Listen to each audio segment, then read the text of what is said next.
Comenzar esta actividad, vamos a tener en claro algo. Dado que esta es la actividad del Buda Dharma, siempre hay que comenzar teniendo algo en claro.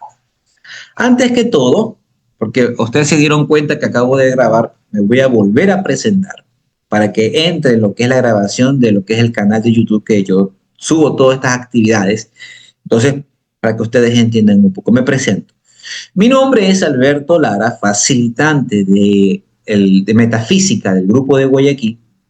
Estoy dando la actividad de Buddha Dharma y vamos a hablar exactamente sobre el tema del principio, de la primera enseñanza que dio el Buda y toda la dinámica que se generó en esos tiempos.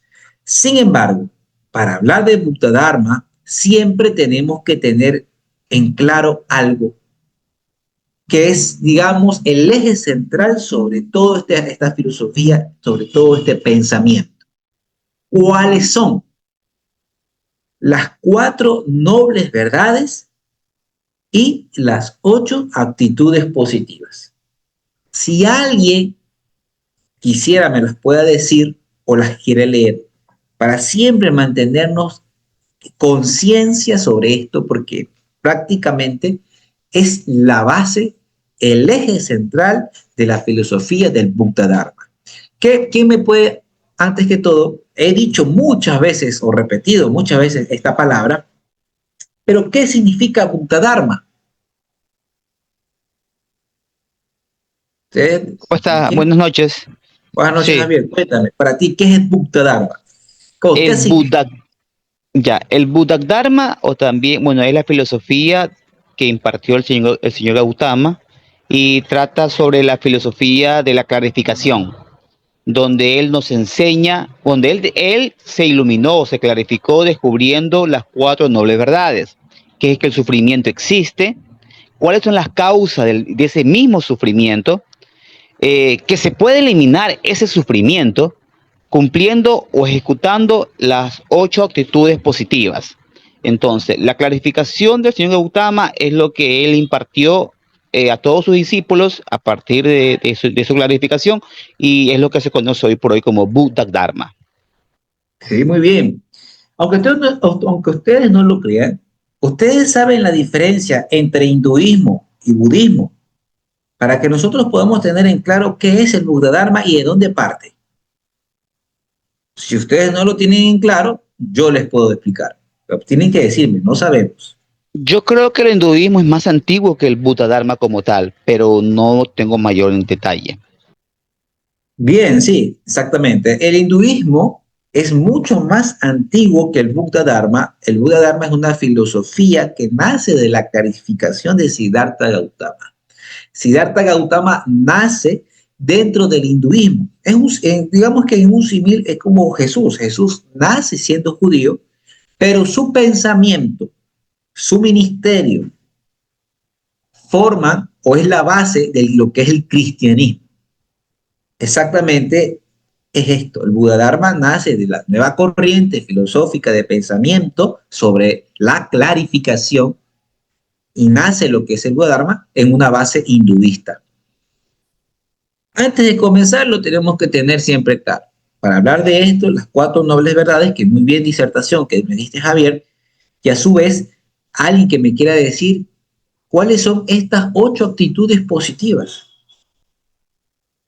¿Y por qué piensan ustedes que estas 8 actitudes positivas serían la terminación de lo que es el sufrimiento?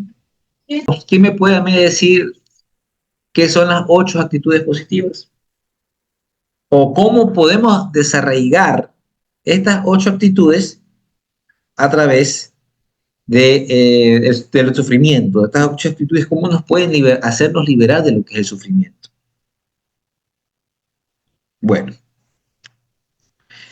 hay algo en claro. El sufrimiento existe y es a través del deseo y los apegos que se genera.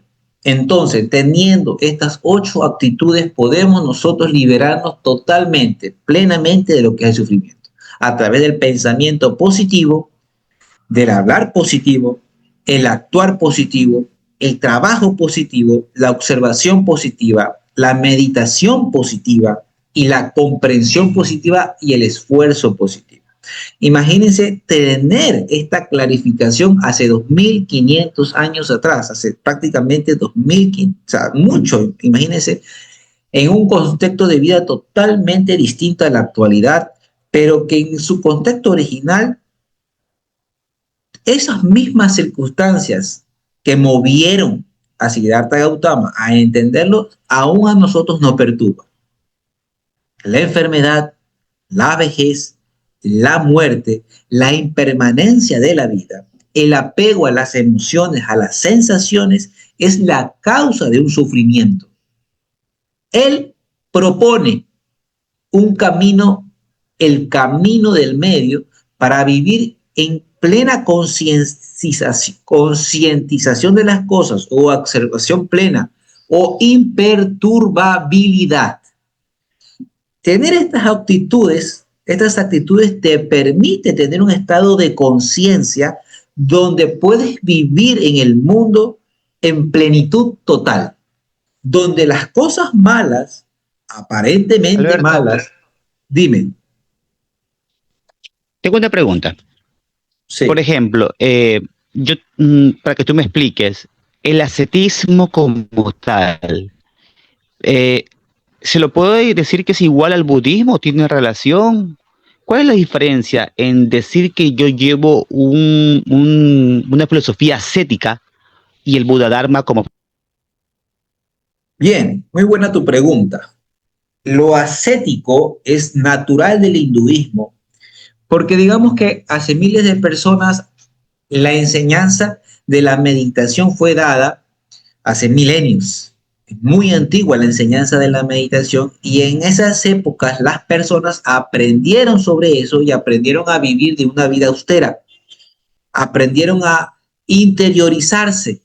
Entonces buscaron de esa manera encontrar a Dios, encontrar un camino para la iluminación. Pero ¿qué sucede?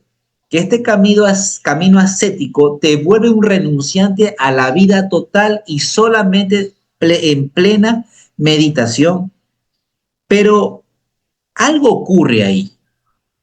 Y eso que tú hablas es el detonante del por qué el señor Gautama llega a clarificarse, porque al vivir ese mundo ascético al extremo, digamos, ser el mejor en ese camino, casi lo llega a matar. En aquella reflexión se dio cuenta que él, en la búsqueda de Dios, se polarizó a un extremo. Ese extremo lo iba a matar. Y a su vez, cuando tú te alejas de todo lo que es lo espiritual, o digámosle Dios o del ser, y te vuelves un ser mundano, a su vez también vives ese camino de sufrimiento y de muerte. Entonces, en esa reflexión, en esa vivencialidad que él tomó, se dio cuenta que existe un camino intermedio donde se puede encontrar una plenitud de vida, donde se puede de alguna forma vivir con los demás en armonía. Y este es ese camino del medio, el Buddha Dharma, la clarificación, la imperturbabilidad, el estado de conciencia de iluminación, que también se le llama el cielo, o ya veremos más adelante que también tiene un nombre en Pali, donde el Buddha Dharma de alguna forma lo detalla. Bien, ya que hablemos sobre ese tema, vamos al siguiente paso, que es principio y fin. ¿Qué ustedes pueden entender? ¿Por qué trato yo de llegar o hacer entender a través de la palabra principio y fin? Aparte, tengo una imagen que algo trata de demostrar.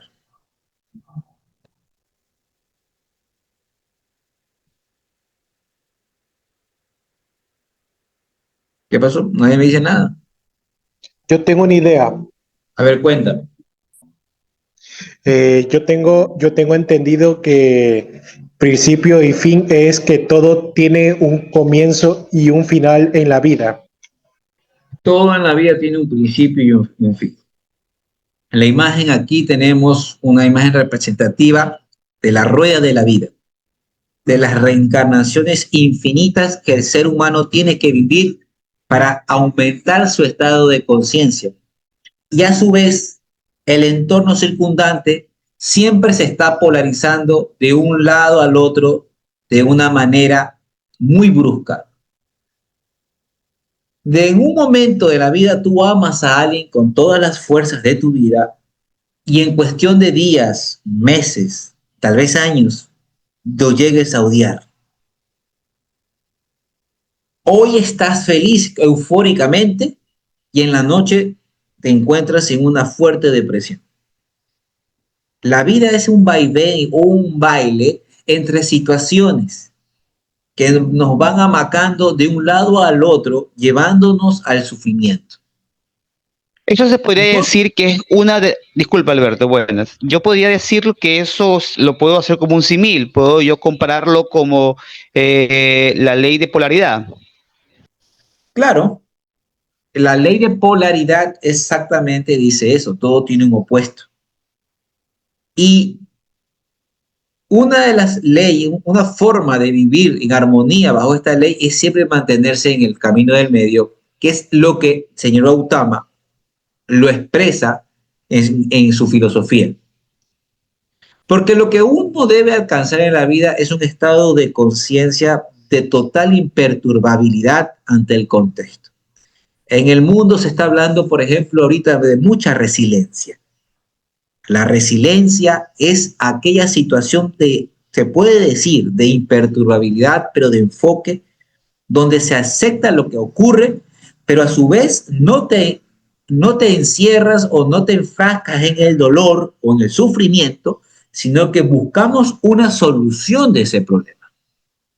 Vivir bajo este enfoque de vida te permite salir de un atolladero. También se le suele decir en un pensamiento filosófico estoico, pero todo esto es un estado de conciencia. Todo esto nace de la aceptación de la vida y a su vez de qué tenemos que hacer para seguir adelante. Por eso que mientras tengamos un estado de conciencia alta y una vibración alta, podremos darnos cuenta que hay algo que trasciende todo, que no nos podemos enfocar solamente en los dolores o la perturbabilidad de la vida, porque siempre vamos a estar presos de la muerte, de la vejez, de la voluntad de otro.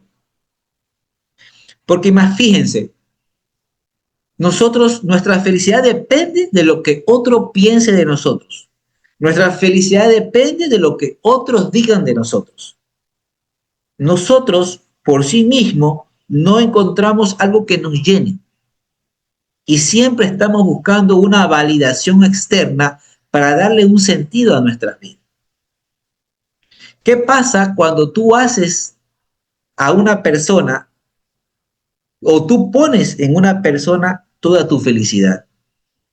¿Qué pasa cuando esa persona se va? ¿O qué pasa cuando un trabajo lo pierdes? ¿Qué sucede contigo? Ahí vienen las situaciones complejas donde uno no sabe ni qué hacer. La rueda de la vida son cambios, generalmente que no son controlables, son inesperados. Podemos brincar de sentimientos y emociones de una manera muy brusca. Y ahí comienza la ansiedad, comienza la frustración, comienza el resentimiento, comienza a sentir muchas emociones y sensaciones negativas. Por eso es importante tomar conciencia de esto. Sé que lo digo a cada rato, tomar conciencia, pero ¿qué mismo será tomar conciencia? Alberto, tengo una idea, o sea, una apreciación. Por ejemplo, tú nos enseñas esto justamente que el señor Gautama hace 2600 años aproximadamente ya dio una filosofía, unas ideas para poder librarnos del sufrimiento como un pensamiento positivo. Pero hoy por hoy, yo me di cuenta de que esas mismas enseñanzas se siguen tomando. Si tú ves en el coaching, se nos enseña siempre a pensar positivo. Una de las cosas que también se usa en la meditación es que uno tiene que desnegativizarse y es decir, mantener la conciencia positiva. Y en medicina siempre ahora se está ya indicando a los pacientes que no solamente es tomar la medicina alópata que se le da una receta, sino que también hay que mantener la actitud positiva porque eso marca mucho el estado emocional y obviamente se refleja en el sistema inmunológico. Mira, lo que sucede, que esta filosofía es antiquísima. La humanidad creció mucho y se volvió muy técnica, muy, ¿cómo te puse? Muy metódica para afirmar algo. Entonces, los estudios de la neurología o del cerebro es muy reciente, donde se puede abarcar nuevas cosas y se han dado cuenta que todas estas prácticas ancestrales de atención plena, de respiración, de mente positiva, de resiliencia como tal, sí tienen un impacto en nuestra salud, en el éxito de las personas y en cómo podemos seguir adelante. Es el factor clave que hace la diferencia entre una persona exitosa y una persona que no entienda el éxito. Todos los emprendedores, todos los científicos, todas las personas que son ejemplos para los demás, de alguna manera lo tienen dentro de sí. Ellos son ese tipo de personas. Lo que pasa es que llegar a ser como ellos no es imposible. No es decir, ellos nacieron distintos, ellos nacieron diferentes, ellos nacieron tocados por lo divino. No. Hay una enseñanza que puede hacer que una persona que nazca totalmente sin esas cualidades lo pueda llegar a alcanzar a través de este trabajo, a través de la meditación, de la observación, del pensamiento positivo, del esfuerzo positivo, de la filosofía del Buda Dharma, de la metafísica como tal, de la enseñanza interna como tal. Lo que pasa que ahora cada persona, cada corriente da a su manera esto, pero todo esto tiene un origen. Todo esto viene de hace muchos años de intelecto, de sabios que se iluminaron, que en algún momento ni siquiera eran conscientes de lo que estaban haciendo, pero siguieron adelante porque se manejaban por los resultados. Entonces, algo sí estamos claros. La vida tiene 7 leyes. Y una de esas leyes es la ley de correspondencia, la ley de mentalismo, la ley de ritmo.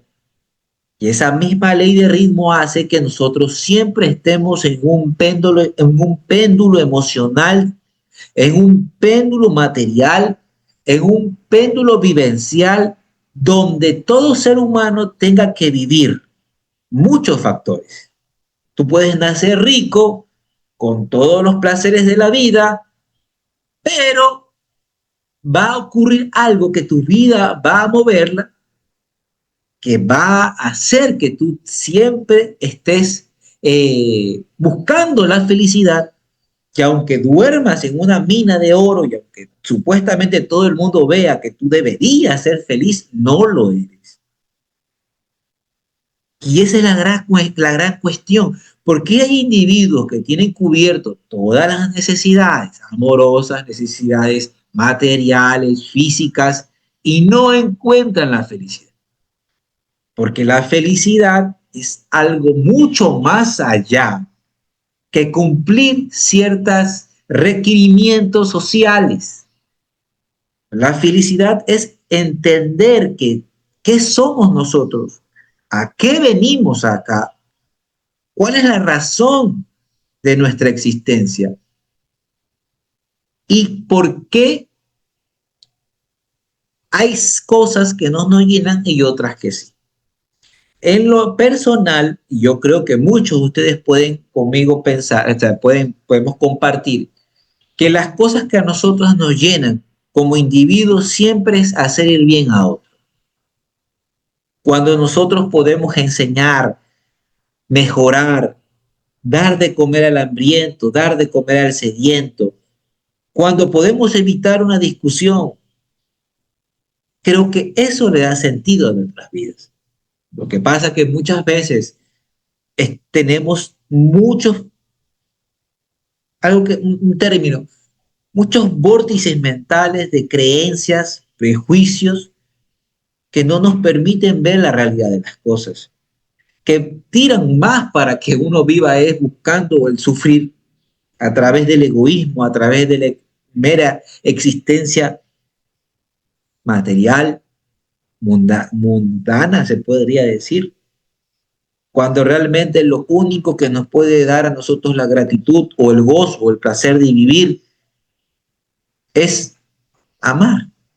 Cuando yo digo amar, no lo digo en ese sentido de, sino en amar en el saber entender que el prójimo es uno mismo, que tú no vas a poder estar tranquilo en el mundo mientras tú veas noticias como lo que está pasando en ciertos países, donde hay millones de niños sufriendo por hambre, y tú estás en tu casa comiendo tranquilo, haciéndote loco como que nada pasa.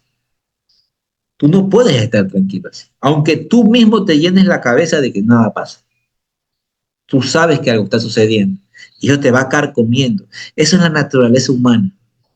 Pero hacia esa misma naturaleza, por ese poder mental que uno tiene, también se puede hacer el loco.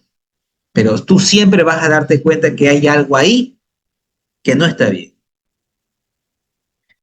Y por eso muchos no encuentran esa bendita felicidad que tanto buscan de muchas maneras. Bueno, lo que no ha tenido principio nunca tendrá fin. Esa es una verdad que nace de la observación de la vida. ¿Esto qué quiere decir? Esto quiere decir que en toda la realidad física, en todo lo que es la existencia de nuestras vidas, todo tiene un inicio, tiene un fin. Nada es permanente. Todo se está moviendo, todo está girando. ¿Eso qué significa? Que no te puedes aferrar y no te puedes apegar a nada si es que no quieres dejar de sufrir. Hoy tienes un novio, mañana te casas, mañana tienes un negocio. Hoy eres guapo, mañana vas a ser feo. Pero no es el problema envejecer o no es el problema divorciarse, no es el problema. El problema es apegarse a no entender que es un ciclo y que en algún momento eso que tanto amas, que tanto quieres, eventualmente tendrá que irse. La muerte es muestra de ello, porque nadie se escapa. La vejez, la enfermedad, son cosas, son verdades inquebrantables. Entonces, quien Eso, se acoge, Alberto, dime. es lo que prácticamente el señor Gautama lo explicó muy bien cuando habló sobre el sufrimiento. Eso lo llamó él como la impermanencia de la vida. Y que si que toda persona comprende esa impermanencia, en cierto modo se libera de uno de los sufrimientos que es el apego. Lo que sucede es que tú puedes hacer algo sin apegarte. Se puede vivir la vida sin apegarse a alguien, a la familia, al negocio. Es, es como lo decía en su momento Aristóteles. Aristóteles siempre decía, el hombre busca la felicidad o sea, siempre la va a buscar sobre cualquier cosa. Pero también entiendo cuando en su momento el Dios que hablaba Spinoza, ¿te acuerdas? Sí, Spinoza sí. siempre decía que la vida o Dios era la naturaleza y sobre todo la felicidad se encuentra en el prójimo y en el entorno circundante. Yo creo que por ahí fue como despertando en su momento la sociedad para ir entendiendo que no es solamente la felicidad como uno, sino que yo la encuentro en otro. Esa reflexión que tú ves, que tú das, es muy, muy linda, muy utópica, muy verdadera, y tal vez es a donde debemos llegar. Lo que sucede es que las personas aún no lo ven así. piensan mucho en sí mismos. Y si priorizan, siempre dicen, primero estoy yo, y después estoy yo, tercero soy yo. O sea, primero yo, segundo yo, tercero yo. Entonces, eso lo que ocurre es que todo el mundo jale agua para su propio molino y la sociedad es el reflejo de esa actitud. Cuando tú te quejes de lo que uno vive en este mundo, no hay que echarle el muerto a Dios ni a nadie. Es el reflejo de la actitud o el estado de conciencia que tiene cada individuo en este planeta Tierra. El sufrimiento que todo aqueja es el hombre. Y si tú quieres que ese lugar donde tú vives mejore o la sociedad mejore, el mundo mejore, el enfoque debe cambiar. Por eso que la enseñanza de Jesús decía lo mismo. Ama a tu prójimo como a ti mismo. Si viene alguien que te quiere robar una capa, dásela. Porque el reflejo de ayudar o de amar a otros es como que tú lo hagas para ti mismo. Imagínate que el otro piense igual que tú y todos fuéramos colaborativos con todos. No hubiera nada de la maldad que existe en el mundo. El hombre tiene el poder de ser demonio y Dios a la vez. Solamente es cuestión de decidir o cuestión de tener el estado de conciencia. Por eso existe esta filosofía. Hay quienes la entienden, la acatan, la aceptan o la utilizan para vivir en plenitud y hay otros que la toman indiferente. ¿Y saben qué? No pasa nada. Si la toman con indiferencia o la toman con, tal vez resuenen con esto, bienvenido sea. Uno más que puede hacer ese gran cambio. Entonces, ¿quién se acoge a la enseñanza de la iluminación Buda Dharma? Puede encontrar ese sendero del medio y puede tomar la concienciación de las cosas que no suceden y la imperturbabilidad. Ahora, hago una pregunta. ¿Qué uno gana con la concienciación y con la imperturbabilidad?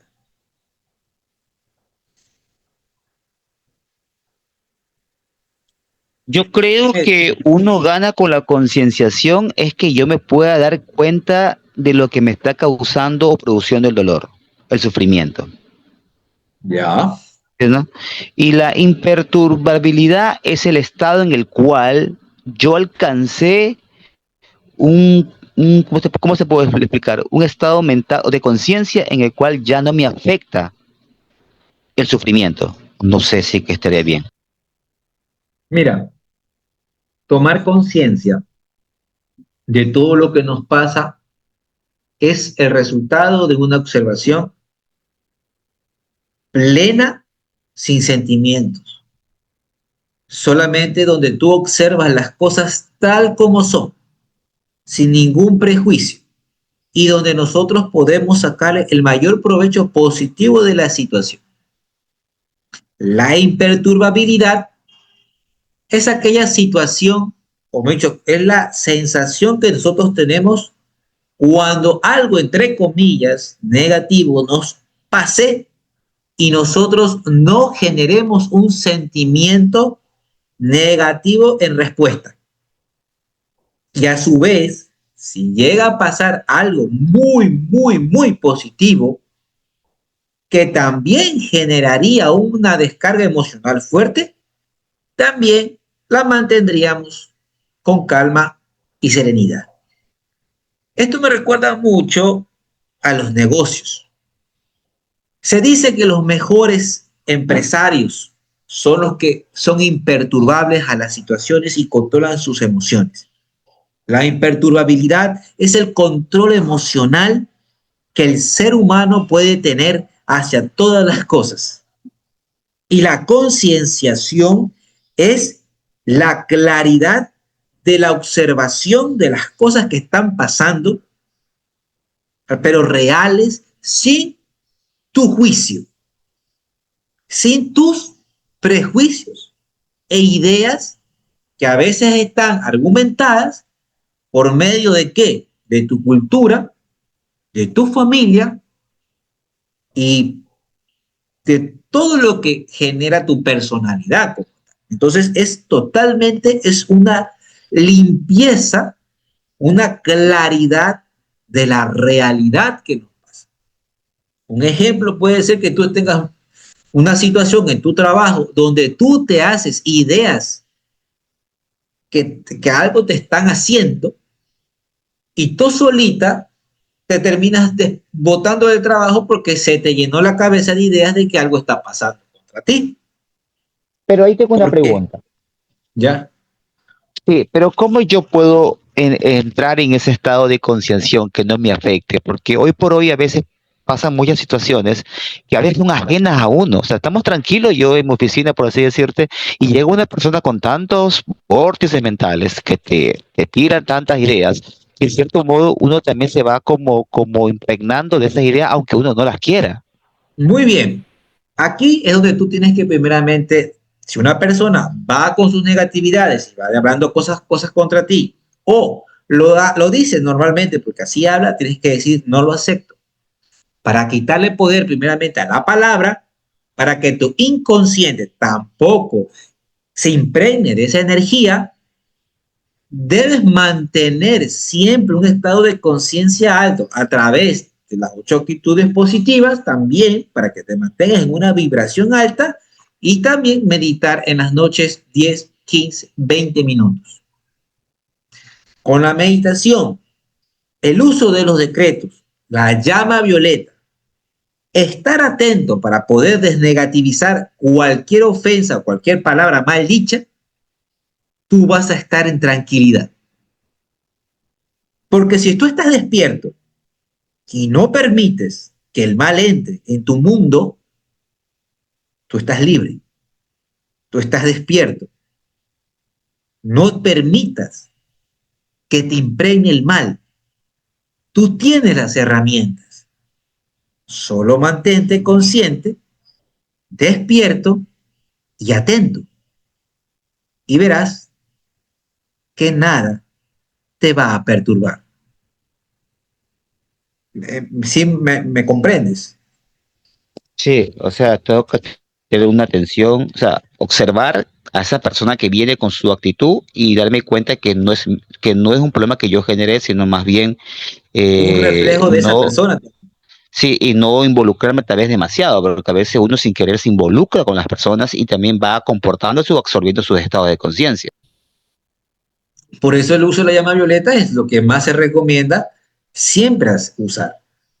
No solamente el hecho del decreto, es saber que uno va limpiándose y perdonándose de toda cuestión negativa que está ocurriendo. Imagínate no tener ese conocimiento y ahí es cuando tú tienes que, o se descarga ante ti todo ese tipo de emociones y sentimientos que no son tuyas a veces, pero a veces uno se conecta con eso. La meditación es muy importante. Si bien muchos piensan que en meditación van a ver cosas o van a imaginar cosas o ver o visualizar, eso no es así. La meditación plena es simplemente la actividad de los 4 ciclos de respiración donde tú te quedas totalmente en quietud y contemplación de la realidad de la vida, del ser, de Dios, y te quedas en una contemplación profunda. El tiempo que tú quieras. Los efectos de esa meditación los vas a ver al día siguiente cuando tengas mayor claridad mental, cuando tengas mayor visión, cuando seas una persona más tranquila y más tolerante a las situaciones difíciles. Eso es la meditación. Bien, ¿alguna pregunta más? No, no, sí, está claro, muchas gracias. Bien, seguimos. Ahora vamos a hablar de las primeras enseñanzas del señor Gautama. Ahí abajito se encuentra el mapa de la India, un país enorme, se llama el subcontinente indio, hace 2300 años atrás. Aquí tenemos una imagen de Siddhartha Gautama con uno de sus discípulos, o bhikkhu.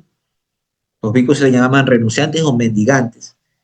En esta imagen de aquí ¿Podrías está proyectarlo, por favor? no Está puedes como verlo. en modo... Sí, es que ponlo en modo proyección para que sea más claro el mapa, porque lo veo chiquito. Ya, listo, aquí. Sí, gracias. Ya, esto que tú ves aquí es el subcontinente indio. Le vamos a dar una clase de historia un poco porque tenemos que nosotros saber cuál era la zona de influencia de lo que era el señor Gautama, y la zona de influencia es toda esta parte del norte de la India. Esta zona que se encuentra aquí se llama Uttar Pradesh.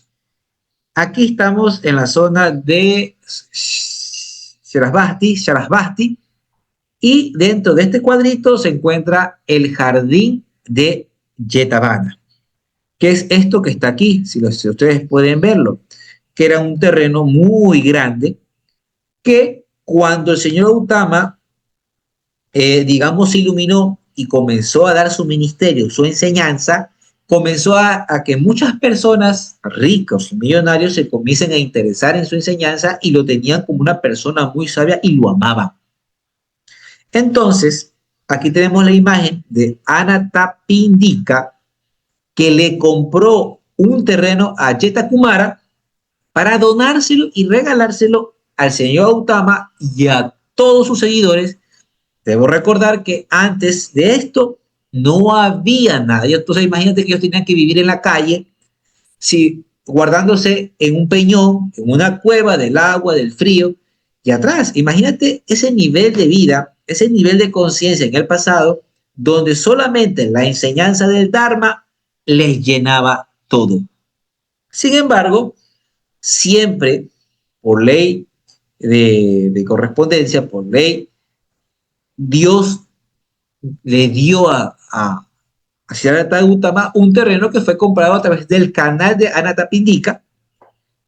Imagínate que el señor Jeta Kumara le dijo: yo no te voy a vender este terreno solamente si todo el piso me lo llenas de oro. Y ahí se ve a los sirvientes llenando de oro todo ese terreno para que así Anathapindika le pueda comprar el terreno al señor Gautama, y el jardín de Jetavana aún sigue siendo, en la actualidad, el dueño de esas tierras, Siddhartha Gautama. ¿Qué te parece o qué les parece esa historia? ¿Lo han sabido? Estamos aprendiendo historia y un poquito de filosofía oriental y más que todo sobre un país tan En exótico verdad, como la no. India. Ya. Entonces, aquí está un pequeño tips sobre esas tierras tan lejanas. Yo también he aprendido mucho. Bien, dentro, digamos, de estas tierras o de ese lugar donde se daba la enseñanza, es muy parecido a lo que se hace en metafísica. Eran 66 salones llenos de personas que seguían la enseñanza de Siddhartha, y habían personas muy importantes. Por ejemplo, en el caso de Sariputra, Rahula, que es el hijo de él, de Siddhartha Gautama, es hijo de Siddhartha Gautama, y aquí abajo está una imagen de los llamados bhikkhus o mendicantes, que eran las personas que estaban con el señor Gautama recibiendo esa información, esa enseñanza, y renunciaban a todo, pero vivían también alineados a lo que es la ley de la causalidad, que es la ley del karma. A su vez, estos seres, o cómo se llama, les permitieron crear se le puede llamar un monasterio, una torre donde ellos podían dormir, que es como se conoce ahora, que es un vihara. Aquí nosotros podemos ver una imagen de lo que es un vihara, y es el vihara que se encuentra en la actualidad en el parque de Jetavana. Bien, ahora nosotros podemos hacer este decreto para cada uno de nosotros concientizar y tener ese ímpetu y fuerza que el señor Gautama tuvo para poder comunicar al Buda Dharma por toda la tierra. Así que ustedes desde su lugar pueden seguirme, yo lo voy a hacer. Vamos a hacer este pequeño decreto, pero con mucha fe y mucha fuerza. Yo soy el ímpetu y la fuerza del señor Gautama para comunicar el Buddha Dharma por toda la tierra. Bien, seguimos. Ahora, ¿qué sucede? Aquí las cosas se ponen muy buenas y un poco interesantes, tal vez porque vamos a ver ciertas cosas que para nosotros los occidentales nos parecen extrañas, pero interesantes, pero tienen algo positivo, muy positivo que aprender. Bien, aquí tenemos a Vajrapani, que es un Dhyani Bodhisattva, y una palabrita llamada Trayastrisha. ¿Alguien puede decirme qué le suena a esto? ¿O qué le parece esto? Yo sí he escuchado sobre los Yagni Bodhisattvas y a Vajrapani como tal. El término Trayastrisha, en verdad no sé si no lo conozco. Bien, en el Buddha Dharma, digamos, en el que se encuentra, que se da en la India, en parte de Tailandia, hay un término que ellos conocen y de alguna forma lo siguen, que es el Trayastrisha, que significa el cielo. Pero es una idea muy similar, por ejemplo, a lo que se cree en el catolicismo de lo que es el cielo. Para ellos, el señor Buda está allá arriba, con otros seres celestiales de la misma naturaleza, pero nosotros en la enseñanza interna sabemos que el cielo en sí, de esa forma, no es que existe. O sea, tú te vas y no te vas a encontrar eso allá arriba. Nosotros tenemos concientizado que eso que se llama cielo es un estado de conciencia. Entonces, desde ahora, nosotros vamos a tener en claro que el estado de conciencia es el Trayastrisha o cielo. Y a su vez también recordemos que lo que el católico llama cielo también es un estado de conciencia. Y alguien me puede decir a mí, ¿por qué viene esta alegoría? ¿Alguien me lo podría explicar? En el caso que no puedan, yo lo haré con mucho gusto.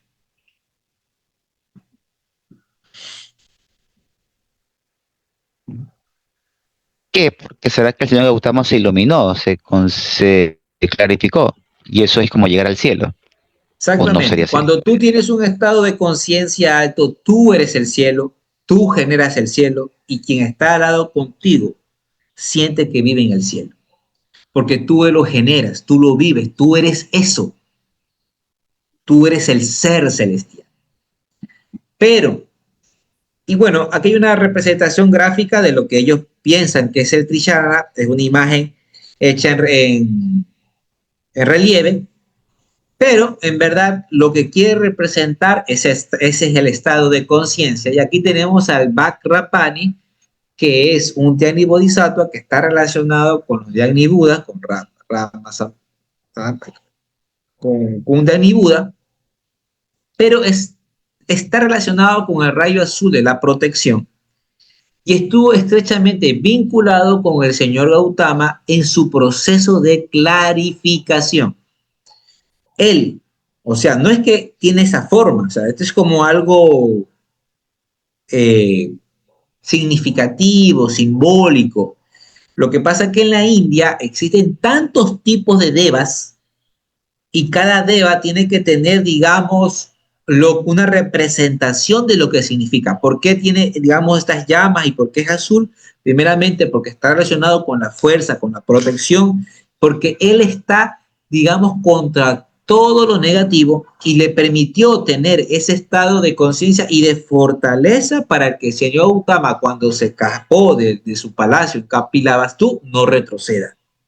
O sea, es esa energía que hace que una persona cuando se ilumina o tiene un estado de conciencia alto no retroceda en su camino y diga, ¿para qué hago todo esto?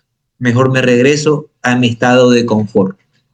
Entonces, esto lo trata de materializar, darle un contexto figurado, que es esa energía que hace cuando una persona entra en un voto de iluminación o de entrega hacia los demás, y no da un paso al costado, sino que sigue adelante. Entonces, por eso tú dijiste que eso era como para entenderlo, ¿no? Entonces, es la representación gráfica del ímpetu. Sí, del ímpetu, de la fuerza de voluntad, del amor. Es para no romper tus votos de iluminación o de entrega, porque recuerda algo, ¿qué fue lo que hizo que el señor Gautama se fuera digamos, de su palacio? Él vivió muchos años encerrado pensando que él vivía y que todo el mundo vivía en sus condiciones hermosas, prósperas, bellas, donde él no conocía lo que era ni la enfermedad, ni la vejez, ni la muerte. Él no lo conocía. Y él pensaba que todas las personas vivían de esa manera. Pero ¿qué sucede? Que un día se escapa y se da cuenta que el mundo está lleno de eso, de enfermedades, muertes y vejez, y que las personas sufren. Esa búsqueda de encontrar la solución para ese sufrimiento es lo que hizo que él se escape digamos, de ese cielo, de ese palacio. Pero imagínate, ese camino que duró 26 años para poder llegar a la iluminación no fue fácil. Entonces se trata de caracterizar a esa fuerza de voluntad, a esa energía divina, porque también se le puede llamar divina porque hay algo que te sostiene en ese camino, que no te deja retroceder. Se lo llama Vajrapani. ¿Sí? ¿Sí me hago entender? Bien. Entonces seguimos, ya que esto está un poquito más claro. Ahora vamos a hablar de otra persona importante, digamos que uno de los más importantes estudiantes de Sri Gautama, que es Ananda. Él era el segundo al mando y se decía que uno de los más inteligentes estudiantes de él había nacido de hecho era primo del señor Gautama y era muy rico. Pero se quedó encantado con su forma de pensamiento, se quedó encantado con su forma de hablar, de la enseñanza o el Dharma como tal, y dejó todo para seguir y estar con él.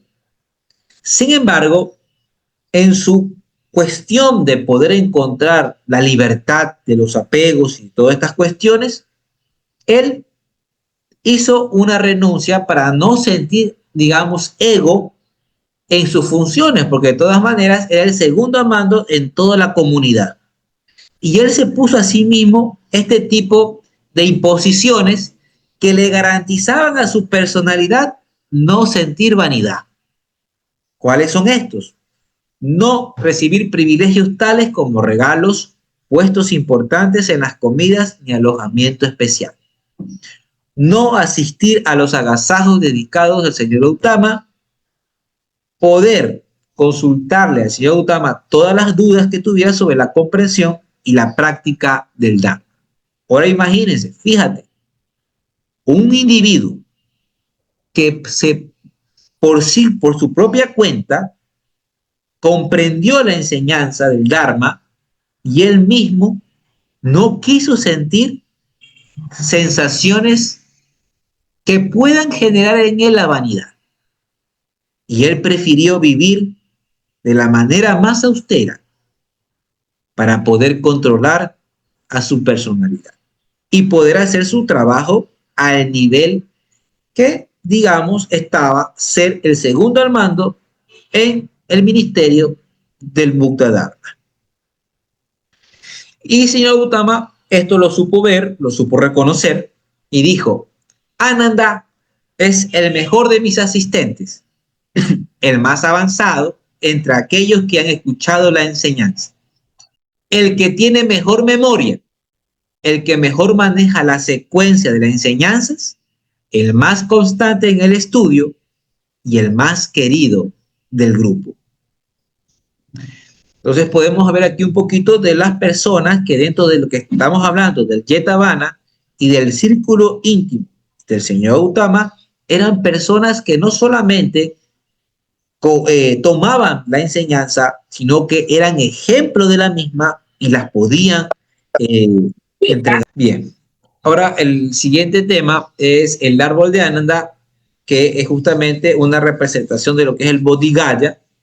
Ustedes sabrán que el señor Gautama se iluminó en el Bodhigaya, que es un árbol que se encuentra en la zona de la India, que bajo el mapa donde dice Bodhigaya. Es una ficus religiosa. Ananda le quiso dar un regalo, le dijo a señor Gautama, mira, yo sé que tú te iluminaste en este árbol, así que yo voy a ir a Bodhigaya, voy a coger un hijo de esa planta y te la voy a traer para que tú medites acá. Y así lo hizo. Era tanto el amor que sentía Ananda por su maestro que sabía bañarlo, que sabía lo que comía, que le lavaban los dientes. Totalmente no eran palabras vacías, sino eran acciones, esa representación de amor que tuvo ese estudiante por el señor Gautama. Entonces, era un amor recíproco, lleno de acciones y lleno de verdades.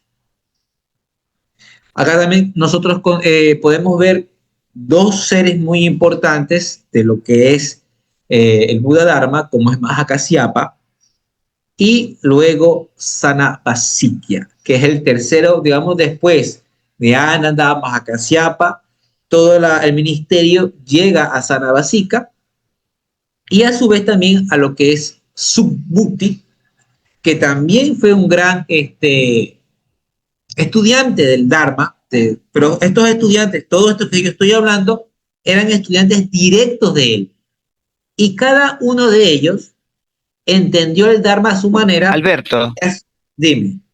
tengo una pregunta. ¿Esos eran los 5 compañeros que él tuvo, que al momento cuando él estaba buscando la iluminación, no eran otros?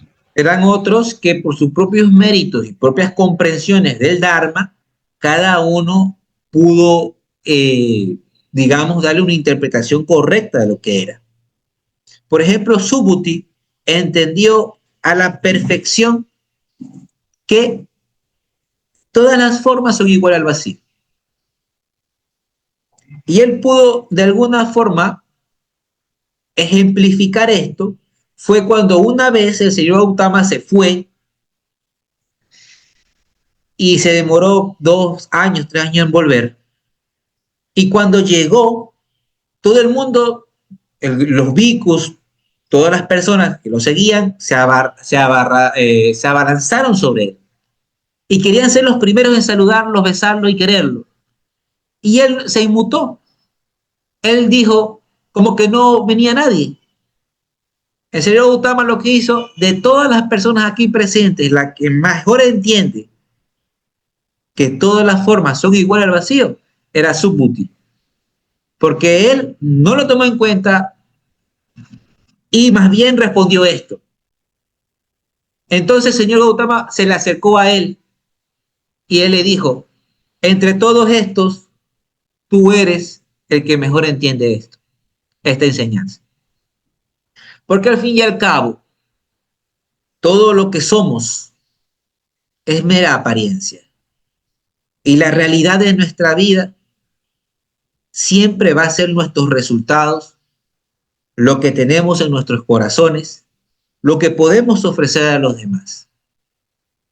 Qué tan bien o qué tan buenos somos para los demás. Al fin y al cabo, todo esto algún día desaparecerá. Pero nuestras acciones, nuestra enseñanza puede ser eterna, como la del Buddha Dharma, que a pesar de que han pasado muchos años, estamos ahorita a través de una conferencia online en los años 2025 hablando de esto y regocijándonos en la enseñanza eterna del Buddha Dharma. Con todo esto, termino la actividad del día de hoy. Para mí ha sido todo un gusto haber podido participar con ustedes. Ha sido un placer también porque lo disfruto poder hablar de estos temas. Y con todo, no me voy a despedir todavía. Alguien que me pueda decir algo que le haya parecido toda esta actividad, porque eso no me voy tan fácil. Terminen alguien, por favor. Alguien diga algo.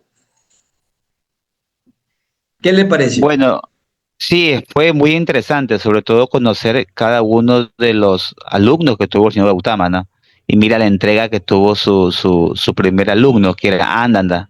Ese amor devocional, ese amor sincero que es más allá de cualquier cosa. También me pareció interesante, por ejemplo, que dijiste la concienciación y la inmutabilidad. Yo creo que son dos actitudes importantes que debemos de recordar nosotros o todos los seres humanos muy puntos, o sea, para poder no sufrir, o sea, para tranquilamente movernos en el mundo sin estar con tantos bordes mentales. Bueno, sí, que sabes que en el mundo hay que saber vivirlo y hay que buscar la forma de encontrar esa paz, esa tranquilidad de una forma muy coherente. Para mí el Buda Dharma es la enseñanza perfecta, junto con la enseñanza interna metafísica. A mí, en lo personal, me cambió mi vida. Y por eso también estoy dándola, que cada uno de Sí, nosotros porque podamos ser mejor. mira, no conocer los siete principios universales, las siete virtudes de Dios y entender el camino del medio a través del octuple noble sendero, o sea, yo creo que esto es bastante completo. Sí, muy completo, muy interesante. Ahora sí, ahora sí me despido. Ha sido todo un placer haber estado compartiendo con ustedes. Así que muchas gracias. Chao. Chao, Gracias, chao. gracias Alberto, muchas Chao, gracias. señora Anita. Chao. Qué buena conferencia. Gracias. Gracias.